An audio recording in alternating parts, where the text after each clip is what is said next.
Middle class loss பண்ணுறாங்க அப்படின்ற ஒரு கன்சர்னால இந்த ரூல்ஸை கொண்டு வந்திருக்காங்க. இப்போ நம்ம ரூல்ஸ்க்குள்ளே போகிறோம். ஸோ ஏன் இந்த ரூல்ஸ் கொண்டு வராங்கன்னு ஒரு கேள்வி இருக்கு இல்லையா, அதுக்கு தான் இந்த பதில். ஸோ ஆப்ஷன் ஸ்ட்ரைக் ப்ரைஸை வந்து முன்னாடி வந்து பார்த்தீங்கன்னா இப்போ எப்படி இருக்குது அப்படின்னா, இந்த எக்ஸிஸ்டிங் ப்ராக்டிஸ் பார்த்தீங்கன்னா 7 to 8% ஒரு இண்டெக்ஸோட ஆப்ஷன்ஸ் வந்து இருக்கும். ஸோ 7 to 8% அப்படின்றது நீங்கள் எப்படி புரிஞ்சுக்கணும் அப்படின்னா, 1000 வந்து நிஃப்டி ட்ரேட் ஆகிட்டுருக்கு. ஸோ ரஃப்லி 8% அப்படின்னா 2000 பாயிண்ட். ஸோ என்னென்னா 25,000 அட் த மணிலேருந்து 27 வரைக்கும் ஓட்டி, அட் த மணிலேருந்து 2000 பாயிண்ட் மேலே 2000 பாயிண்ட் கீழே, ஏன்னா 8% வரும்போது அந்த ரேஞ்சில் வருது. இவ்வளோ ஸ்ட்ரைக்ஸ் வந்து ட்ரேடு நடக்கும். இப்போ உங்களுக்கு புரியும், அட் த மணின்றது ஒன்று கரெக்டாக என்ன ட்ரேட் ஆகிட்டு இருக்கோ. ஸோ அதுலேருந்து 2000 பாயிண்ட்லாம் தள்ளி ஒரு ஸ்ட்ரைக் ஏங்க ட்ரேட் ஆகுது, அதில் என்ன பிரயோஜனம் இருக்கும் அப்படின்னு கேட்போம் இல்லையா.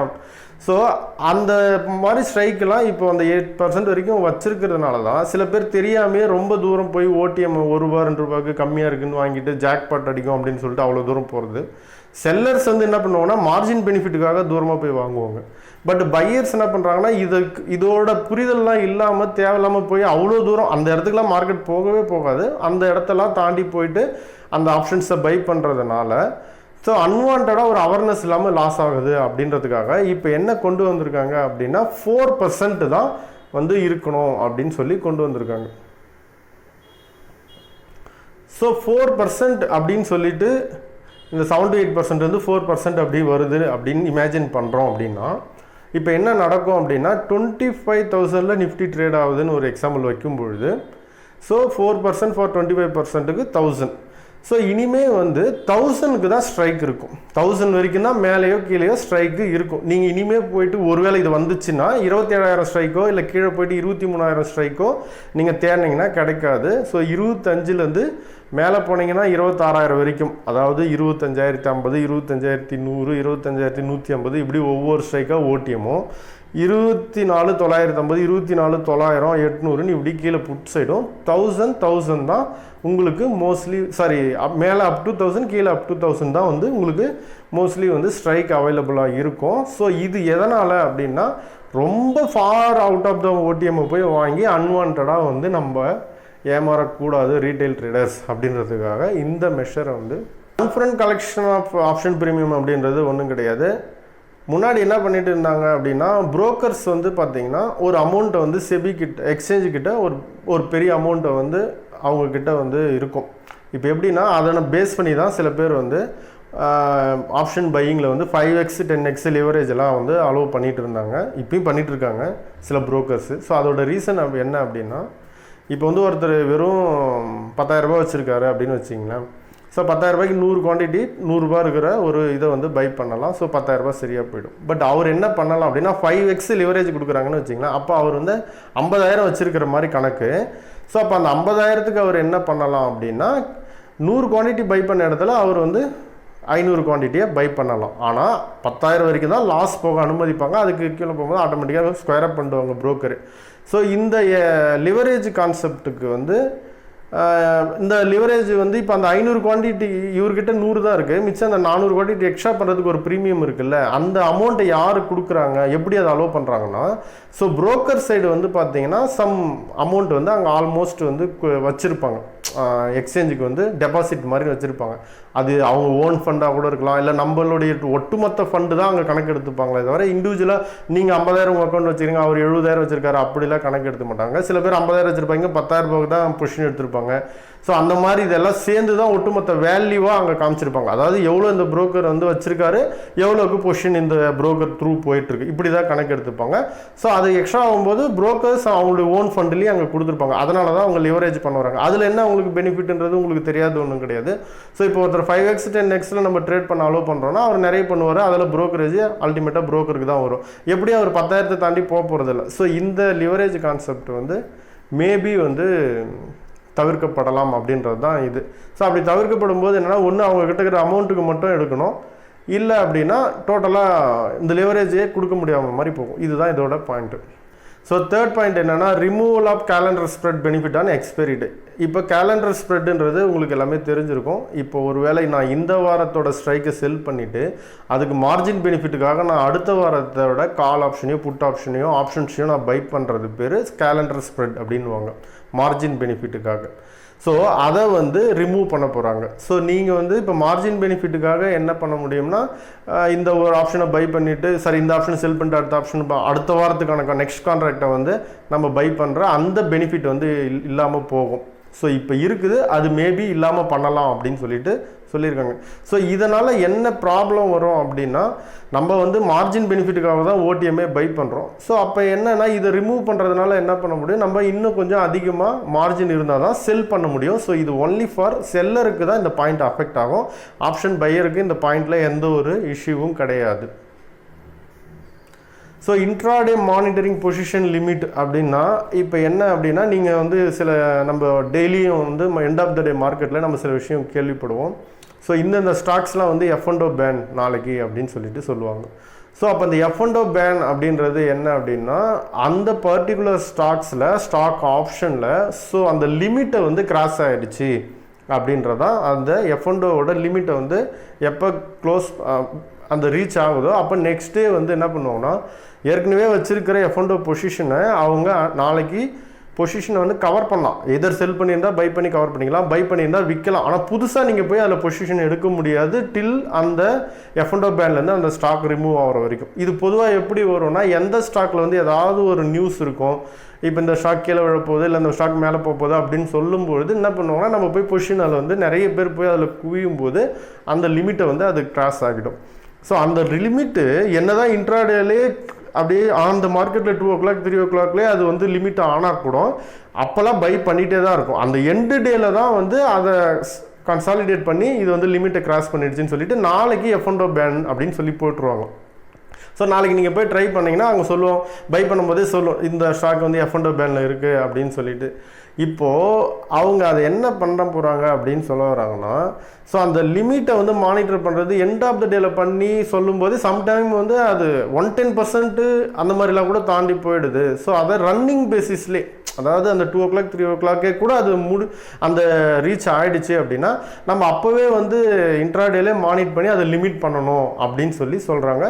ஸோ இது வந்து இண்டெக்ஸுக்கு இது இப்போதைக்கு இண்டெக்ஸில் தான் இந்த பிரச்சனை இருக்குது. ஒருவேளை இதை வந்து இப்போதைக்கு இது ஸ்டாக் ஆப்ஷனில் தான் இருக்குது, ஒருவேளை இதை இண்டெக்ஸுக்கு கொண்டு வரலாம் அப்படின்னு நினைக்கிறாங்களோ தெரியும். அதாவது ஸோ மினிமம் கான்ட்ராக்ட் சைஸ் இதுதான் ரொம்ப ஒரு பையராக இருந்தாலும் செல்லராக இருந்தாலும் நம்ம கொஞ்சம் பாதிக்கப்பட போகிற இடம் இதுதான். ஸோ மினிமம் கான்ட்ராக்ட் சைஸு நல்லா உங்களுக்கு தெரிஞ்சிருக்கும், சில F&O ட்ரேடருக்கு தெரியாமல் இருக்கும். ஏன் இந்த லாட் சைஸ் வந்து நிஃப்டியில் 25 இருக்குது, பேங்க் நிஃப்டியில் 15 இருக்குது, ஒவ்வொரு பர்டிகுலர் ஸ்டாக்ஸில் ஏன் இன்ஃபோசிஸில் 400 இருக்குது அப்படின்றது, இப்போ அசோக் லேலண்ட் ஸ்டாக்கில் 5500 ஏன் வச்சுருக்காங்க அப்படின்றது தெரியுமா அப்படின்றது தெரியல. அதுக்கு ஒரு கால்குலேஷன் இருக்குது, அந்த லாட் சைஸு எதை வச்சு சூஸ் பண்ணுறாங்க அப்படின்னு சொல்லிட்டு. ஸோ இப்போ என்னென்னா contract size requirement 5 to 10 lakh was set in 2015 அப்படின்னாங்க. 2015 ஒரு கான்ட்ராக்ட் சைஸ் வந்து 5லேருந்து 10 லட்சத்துக்குள்ளே தான் இருக்கணும் அப்படின்னு சொல்லியிருக்காங்க. ஒரு எக்ஸாம்பிள் என்னென்னா இப்போ இன்ஃபோசிஸ் வந்து 1800 ட்ரேட் ஆகிட்டு இருக்குன்னு வச்சிங்களேன், அதோட லாட் சைஸு 400.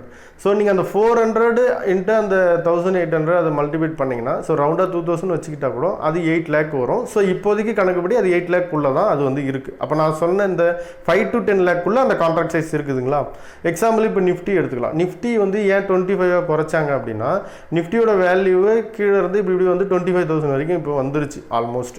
ஸோ இன்னமும் அதை வந்து நம்ம வந்து 50லே ஒரு வேளை வச்சுருந்தாங்க அப்படின்னா இப்போ 50 into 25 போட்டிங்கன்னா 12.5 lakh ஆகிடும் கான்ட்ராக்டோட சைஸு. ஸோ அப்போது 10க்குள்ளே தான் இருக்கணும். அதனால் இப்போ என்ன ஆச்சு, லாட் சைஸை குறைச்சிட்டாங்க. அப்போ இப்போ 25 லாட் சைஸ் இன்ட்டு 25,000 ஸ்ட்ரைக் நீங்கள் அதை மல்டிஃபை பண்ணி பார்த்தீங்கன்னா 6.25 லட்சம் வருது இல்லையா. ஸோ அந்த 5 to 10க்குள்ளே இருக்குது. இப்படி தான் லாட் சைஸ் வந்து தீர்மானிக்கிறாங்க. நீங்கள் எந்த ஸ்டாக்கோட லாட் சைஸையும் அதோட வேல்யூவும் நீங்கள் மல்டிஃபை பண்ணி பார்த்தீங்கன்னா அது 5 லட்சத்துக்கு குறையாமல் 10 லட்சத்துக்கு மிகாமல் இருக்கும். ஸோ இதுதான் லாட் சைஸை தீர்மானிக்கிற முறை. இப்போ அதை என்ன சொல்ல வராங்க அப்படின்னா ஃபஸ்ட்டு பேஸில் 15 to 20 lakh கொண்டு வரலாம், அதுக்கப்புறமா செகண்ட் பேஸில் 20 to 30 lakh இன்க்ரீஸ் பண்ணலாம் அப்படின்னு சொல்கிறாங்க. ஸோ இப்போ நம்ம ஃபஸ்ட்டு பேஸையே ஃபைனல் பேஸும் அதுதான் இருக்குன்றது என்னுடைய கணிப்பு. ஸோ ஒரு 20 lakh கொண்டு வராங்கன்னு வச்சுக்கோங்க. அப்போ லாட் சைஸ் என்னவா மாறும் அப்படின்னா இப்போ ஆல்ரெடி 25,000 நிஃப்டி இருக்குது. ஸோ ஒரு 20 lakh அப்படி கொண்டு வராங்க அப்படின்னா 1000 இருக்குது அப்படின்னு வச்சுக்கலாம். ஸோ நீங்கள் 20 லேக்காக 25,000 டிவைட் பண்ணுங்கள். டிவைட் பண்ணால் 80 வருது.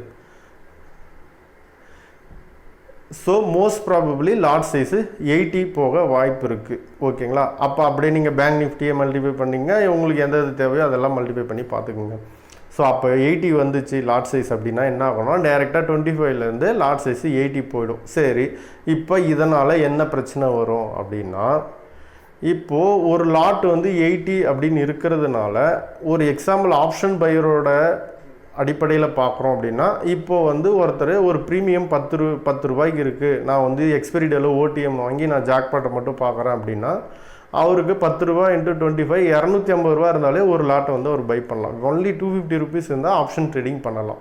ஸோ இனிமே வந்து அவர் அட்லீஸ்ட் அந்த மினிமம் கிரிட்டீரியா பேசணுன்னா கூட 80 லாட் சைஸ் ஆகிடுச்சுன்னா ஒரு லாட்டு போடணும் அப்படின்னா 10 ரூபான்னா அட்லீஸ்ட் 800 ருபீஸ் வந்து வேணும்.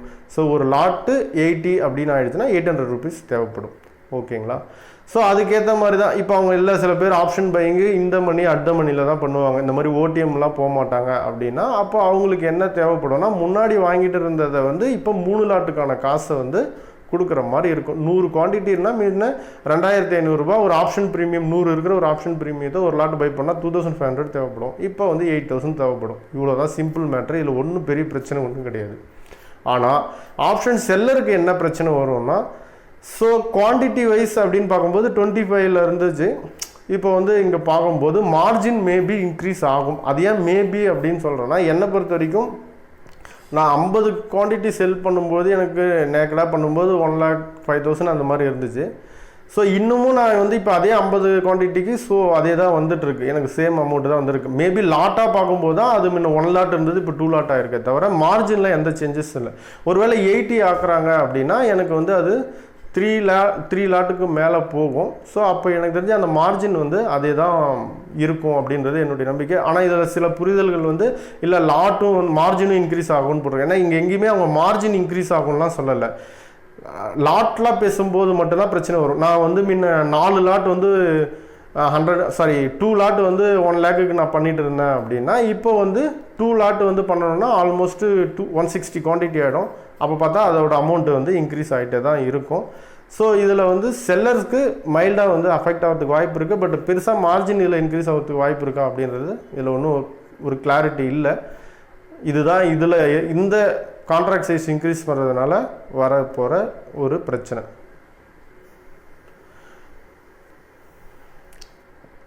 So rationalising of weekly index product இதுதான். அதாவது எப்படின்னா, இந்த முதல்வன் படத்தில் சொல்கிற மாதிரி இவங்களே பாம்பை வைப்பாங்களாம், அப்புறம் இவங்களே போயிட்டு அதை கண்டுபிடிப்பாங்களான்ற மாதிரி இவங்களே சும்மா போது வீக்லி டெய்லியும் ஒரு ப்ராடக்டை கொண்டு வந்து வைப்பாங்களாம். அதுவும் மண்டேலாம் எனக்கு தெரிஞ்சு 2 ப்ராடக்ட் இருக்குதுன்னு நினைக்கிறேன் எக்ஸ்பைரி, அந்த மாதிரி எடுத்துகிட்டு வந்து வைப்பாங்களாம். இப்போ வந்து இதெல்லாம் வந்து தப்பு, இதனால் இப்படி ஆகுதுன்னு சொல்லிட்டு வாரத்திற்கு ஒரு ஆளுக்கு ஒரு எக்ஸ்பைரி தான் அப்படின்னு கொண்டு வர போகிறோம் அப்படின்னு சொல்லியிருக்காங்க.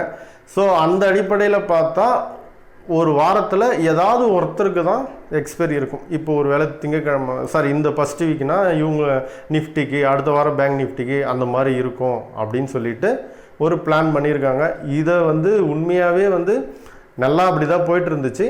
இப்போ இதை மறுபடியும் பேக் டு பெவிலியன் அப்படி கொண்டு வராங்க அப்படின்னா, இந்த டெய்லி எக்ஸ்பைரினால் ஏற்படுற அந்த மூமெண்ட் இருக்குல்ல, அது வந்து கட்டுப்படும். உண்மையாகவே சொல்லணும்னா இது வரவேற்கிற விஷயம்தான். ஆனால் இதில் வந்து என்ன அப்படின்னா, ஒரு பெரிய பிரச்சனை யாருக்கு அப்படின்னா, இந்த 0DTயில் ட்ரேட் பண்ணுறதுக்கு ஒரு ட்ரேடர்ஸ் வந்து பழக்கப்படுத்திட்டாங்க.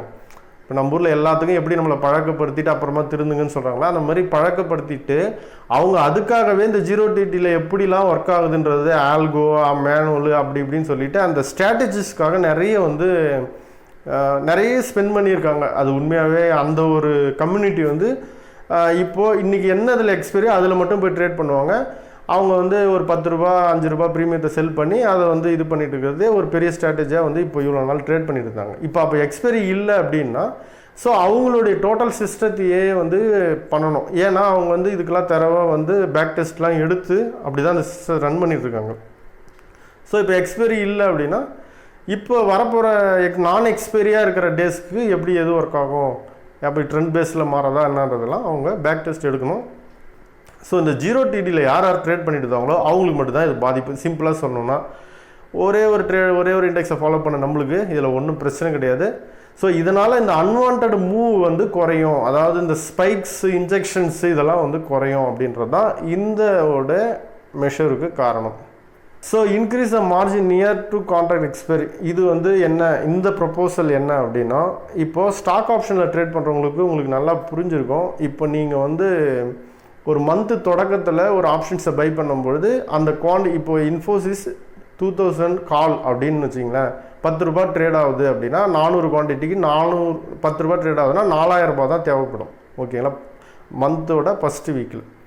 சரி, இப்படியே போயிட்டு இருக்கும்போது நீங்கள் ப்ரீமியம் இன்ட்டு லாட் நம்பர் அது மட்டும் தான் நீங்கள் பே பண்ணுவீங்க, ஆப்ஷன் பையர் நான் சொல்கிறேன். ஸோ இதுவே வந்து லாஸ்ட் வீக், அதாவது அடுத்த வாரம் வியாழக்கிழமை மந்த் எண்டு வருது, அதில் வந்து எக்ஸ்பைரி ஆக போகுது. இப்போ நான் இன்றைக்கி வெள்ளிக்கிழமை ஆகிடுச்சு. ஓகேவா, இப்போ நான் போயிட்டு என்ன பண்ணுறேன், இன்னும் 5 days தான் இருக்குது எக்ஸ்பைரி ஆகுது. பட் எனக்கு இன்ஃபோசிஸில் ஒரு நியூஸ் தெரியுது, மண்டே வந்து ரிசல்ட் வரப்போகுது, அது வந்து அப்படியே ஒரு பெரிய கேப் அப் ஆக போகுது அப்படின்னு நினைக்கிற, கேப் அப்போ இல்லை கேப் டவுன் ஆக போகுது அப்படின்னு நான் முடிவு பண்ணிவிட்டு, இப்போ நான் போய்ட்டு அதே ஒரு எக்ஸாம்பிள் ஒரு ஏதோ ஒரு பாயிண்ட்டை தள்ளி ஒரு 10 ரூபா இருக்கிற ப்ரீமியத்தை நான் போய் பண்ணேன், ஆப்ஷன் பை பண்ணேன் அப்படின்னா எனக்கு 4000 மட்டும் கேட்காது, அந்த ஃபஸ்ட்டு டேயில் 1.25 டைம்ஸ் வந்து மார்ஜின் வந்து கேட்கும். எதனால் அப்படின்னா, நெருங்குது கிட்ட எக்ஸ்பைரி, ஏதாவது வயலண்ட்டாக ஒரு மூவ் நடந்து அது வந்து ஃபிசிக்கல் செட்டில்மெண்ட்டுன்னு ஒன்று இருக்குது ஸ்டாக் ஆப்ஷனில் மட்டும்தான். ஏன்னா இண்டெக்ஸை பொறுத்த வரைக்கும் அது ஒரு பபுள், இங்கே யாருக்கும் நம்ம வந்து செட்டில்மெண்ட்லாம் பண்ண போகிறதில்ல. எண்ட் ஆஃப் த டே நீங்கள் விற்காமல் போனால் கூட எக்ஸ்பைரியில் ஒன்றும் பிரச்சனை கிடையாது. ஆனால் இங்கே அப்படி கிடையாது. ஸோ நம்பர் ஆஃப் கான்ட்ராக்ட்ஸ் எல்லாமே ட்ரேட் ஆகிறது பேஸ்டான அந்த ஸ்டாக்ஸோட இதை பண்ணி தான். ஸோ நீங்கள் நம்ம இஷ்டத்துக்கு ஒரு ஆப்ஷனை வாங்கி ஓடிஎம் இருந்தால் க்ளோஸ் பண்ணாமல் கூட விடலாம். பட் அந்த மணி ஆகி இந்த மணி ஆகிடுச்சுன்னா அதை கம்பல்சரி க்ளோஸ் பண்ணணும். இல்லை அதே நம்பர் ஆஃப் ஸ்டாக்ஸை நம்ம வாங்கி ஆகணும், ஃபிசிக்கல் செட்டில்மெண்ட்டுன்னு ஒன்று இருக்குது. அதனால் என்ன பண்ணுறாங்கன்னா, நம்ம வந்து அவங்க வந்து அதை கரெக்ட் பண்ணி எடுக்கிறாங்க. சரி, அதுக்கு வந்து என்ன பண்ணுறாங்க, நம்மக்கிட்ட மார்ஜின் வந்து எக்ஸ்ட்ரா வந்து கலெக்ட் பண்ணிக்கிறாங்க. ஓகேங்களா, ஸோ இப்போ வந்து என்ன பிளான் அப்படின்னா, இண்டெக்ஸுக்கும் அதை அப்ளிகபிள் பண்ணலாம் அப்படின்னு சொல்லியிருக்காங்க. வந்து அது வந்து 5% அப்படின்ற மாதிரி சொல்கிறாங்க. ஸோ இந்த 5%ன்றது ஒரு பெரிய விஷயம் கிடையாது. இதிலெல்லாம் பார்த்தீங்கன்னா 125%லேருந்து ஆரம்பித்து போக போயிட்டே இருக்கும் நியர் டு எக்ஸ்பீரியன்ஸ். அப்புறம் நாளைக்கு ஸ்டாக் ஆப்ஷன் எக்ஸ்பைரிலாம் நீங்கள் பையே பண்ண முடியாது, அதே க்ளீனாக சொல்லிடும் இது வந்து அலௌடு இல்லை அப்படின்னு சொல்லிட்டு. ஸோ இதுதான் வந்து இருக்குது. இது வந்து இண்டெக்ஸுக்கும் வந்து அதுக்கு ஒரு மார்ஜினையும் கொண்டு வராங்க அப்படின்னு. What next? ஸோ இப்போ என்னென்னா, இந்த ரூல்ஸ் 7மே வந்து மோஸ்ட்லி வந்து இம்ப்ளிமெண்ட் பண்ணுறதுக்கான வாய்ப்பு இருக்குது. சும்மா கொஞ்சம் கரெக்ஷன் பண்ணலாம், பட் ஆனால் மோஸ்ட்லி வந்து இந்த வாட்டி வந்து இம்ப்ளிமெண்ட் பண்ணலாம். இப்போ இதில் என்ன நம்ம பண்ண போகிறோம் அப்படின்னா, வழக்கமாக சொல்கிறது தான், நம்ம ஒரு பிஸ்னஸ் பண்ணுறோம் அப்படின்னா அந்த பிஸ்னஸோட கட்டமைப்புக்குள்ளே, அதாவது அந்த பிஸ்னஸ்க்குன்னு ரூல்ஸை உருவாக்கி நடத்துகிறவங்க போகிற ரூல்ஸுக்கு நம்ம அதுக்கேற்ற மாதிரி அடாப்ட் பண்ணி தான் ஆகணும். இது ஃபஸ்ட்டு பாயிண்ட்டு. ஸோ ஒன்றும் பண்ண முடியாது.